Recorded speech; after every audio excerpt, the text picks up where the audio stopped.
Idinitalye ni Pacifico Curly Discaya sa pagdinig ng Senate Blue Ribbon Committee ang umano'y dayaan sa bidding sa mga proyekto ng gobyerno. Dito rin sinabi ni dating DPWH Bulacan 1st District Assistant District Engineer Bryce Hernandez na overpriced ang lahat ng proyekto sa kanilang lugar dahil sa porsyentuhan. Balitang hatid ni Sandra Aguinaldo.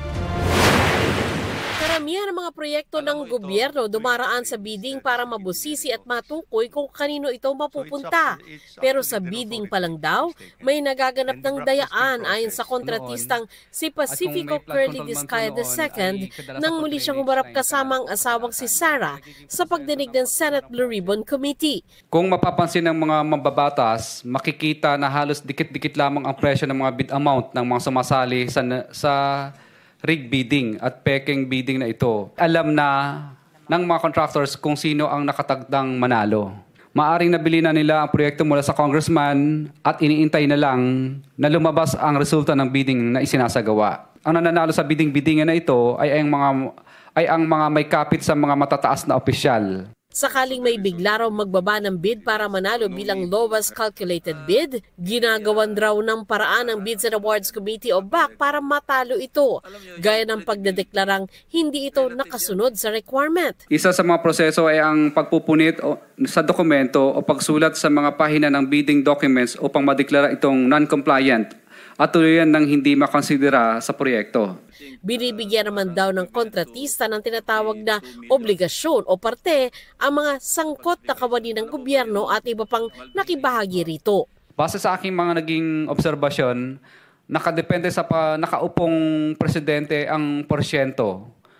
Noong panahon po ni, okay lang po Your Honor, noong panahon po ni former President Pinoy ay umaabot po ng 10%.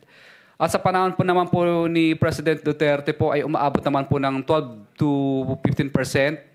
Subalit ngayong panahon po ng mahal na presidente ay umaabot na sa 25 to 30% ang total ng porsyento ng proyekto ang hinihingi ng mga congressman gamit ang kanilang mga tao o tinatawag na bagman.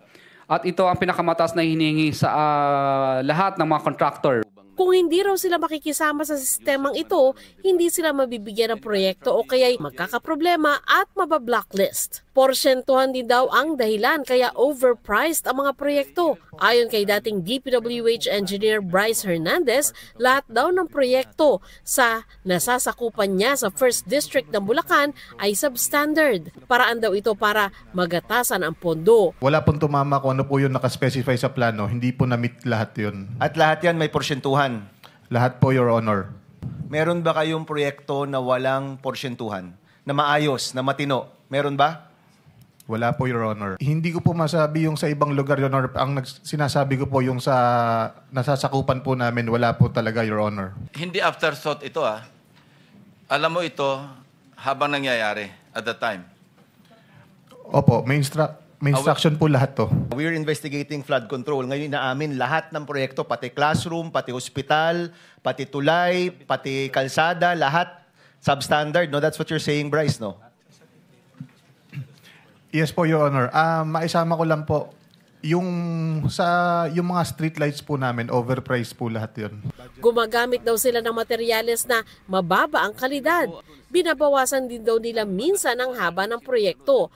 Kalaunan, nilinaw ni Hernandez na under-design daw ang mga proyekto at hindi substandard. Ayon kay Hernandez, pinapalobo rin nila ang porsyento ng proyekto para magkaroon ng perang panglagay sa mga proponent. Ito raw yung over-design. For example po, kung 100 pieces na bakal lang dapat ang gagamitin, ang ilalagay po sa program is 200 pieces po na bakal. Yung sheet pile po, hindi po totoo ang nagiging canvas dyan. Meaning? For example po, ang presyo lang talaga niya is 30 pesos per kilo. May mga ibang bagay po na pinapakarga sa amin dyan. For example, lalagyan po natin yan yung hauling fee. So, yung 30 pesos po magiging 40 pesos per kilo. Napakalaking po yun, adjustment po yun sa presyo ng materyales. Actually, hindi po siya substandard, bali under-design po. Kasi ang ginagawa po natin, ino-over-design po natin yung plano. Then, ang susundin lang po natin is yung safe na design lang. So, as per design po, under-design po siya. Actually, Senator Bam- mali po yung term ko na substandard kanina. Kung sa flood control projects, 30% na lang ang natitira dahil sa kickbacks. Iba naman daw sa pagtatayo ng mga gusali. Sa mga buildings po, ang natitira po dyan, mga 50% po. So, kalahati lang po talaga ng budget ang ginagamit for construction. Walang 10% na bibigay sa proponent. Magiging substandard pa rin ba? Marami pa pong kinoconsider na expenses, Your Honor. I don't know what to say, Your Honor. This is the first time that I have heard about all these shenanigans. Pinangalanan din ni Hernandez na may iba pang kongresista na sangkot. Nagbanggit ka kasi ng dalawang kasama namin dito. Ibig mo sabihin, walang mga congressmen na involved? Meron po, Your Honor. Si Kong Tina Pancho po, si Kong Boy Cruz po, saka si Kong Danny Domingo po. So sila, 15 to 20, paano yun? Opo, parang gano'n po, nasa 15% po to 20%. Si Congressman Danny Domingo ay kasalukuyang kinatawan ng Bulacan 1st District, habang Bulacan 2nd District Representative naman si Congresswoman Tina Pancho. Dati namang kinatawan ng Bulacan 5th District si Ambrosio Boy Cruz, na kasalukuyang mayor ng Giginto, Bulacan. Sinusubukan pa namin silang makuna ng pahayag. Humarap din sa pagdinig si Lauren Cruz, ang umano'y bagman ng sinibak na si Bulacan 1st District Engineer Henry Alcantara. Mariin niyang itinanggi na bagman siya o taga-kolekta ng pera ni Alcantara, pero aminado siyang dinala ang limpak-limpak na salapi sa bahay niya na binansagang tambayan. Yung tambayan, bahay mo yun, property mo yun, ano? Yes, Mr. Chair. Okay, thank you. Okay. Tambayan, yung dalahan ng pera, hindi ba? Isang beses ko lang po sila nakitang nagdala sa sinasabi pong bahay ko po. Magkano yung isang beses lang, kuno, sabi mo? Binagsakan ng pera yung tambayan. Your Honor, hindi ko po alam kung anong total no kasi hindi naman po ako kasali sa opisina nila. But anyway, Bryce, magkano yung mga pera dinadala sa tambayan tuwing magbabagsak ng pera? Sa pag-aalala ko po, billion po. Billion? Your Honor. Opo. Kada bagsak? Opo, basta marami po siyang pera, hindi po bababa sa 100 milyon, Your Honor.